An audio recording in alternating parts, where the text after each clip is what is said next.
ہاتھ پکڑنے اور تھامنے میں فرق ہوتا ہے۔ پکڑنے والے کی گرفت کتنی ہی مضبوط کیوں نہ ہو، وقتی ہوتی ہے، جبکہ تھامنے والے ہاتھ تا حیات ہوتے ہیں۔ جب عورت کسی ایک مرد کے ساتھ مخلص ہو تو دنیا کے کروڑوں مرد اس عورت کو بہکا نہیں سکتے۔ محبت کی ابتدا بھلے تصویر، آواز یا شکل سے ہوتی ہے، لیکن محبت کی انتہا کردار سے ہوتی ہے۔ مرد پڑھا لکھا ہو کر بھی ان پڑھ عورت کو قبول کر لیتا ہے، لیکن اگر عورت 2 لفظ زیادہ پڑھ جائے تو اسے اپنے معیار کا ہی شوہر چاہیے۔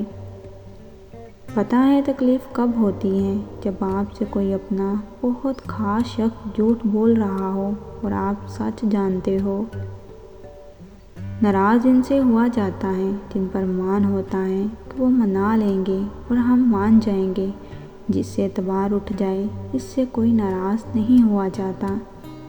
خدا کے بعد یہ سب مرد کے ہاتھوں میں ہوتا ہے کہ وہ جتنا چاہے ایک عورت کو خوبصورت بنا سکتا ہے، لیکن مرد جتنے حسین طریقے سے دیکھے گا، بولے گا، سنے گا، عورت اتنی ہی حسین ہوتی چلی جائے گی۔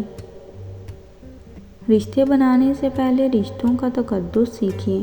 باتیں بنانے کے لیے الفاظ تو بہت سارے میسر ہوتے ہیں، لیکن کردار بنانے کے لیے اعمال درکار ہوتے ہیں۔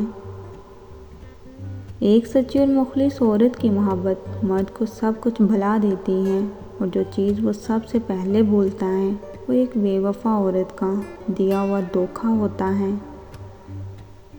محبت کرنے والوں میں اور کچھ ہو یا نہ ہو، لیکن ایک بات ہوتی ہے، وہ بے ادب نہیں ہوتے، پتھر دل نہیں ہوتے۔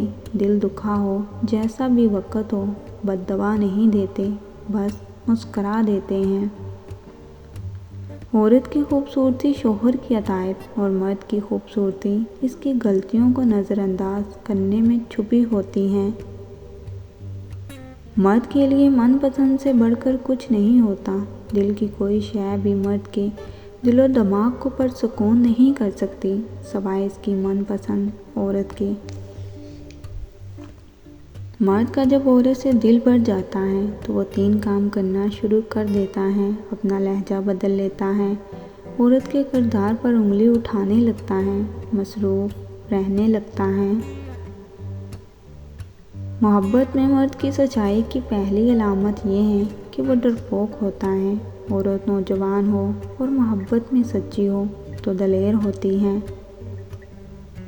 وفا مرد یا عورت میں نہیں ہوتی، وفا تو فطرت اور تربیت میں ہوتی ہے۔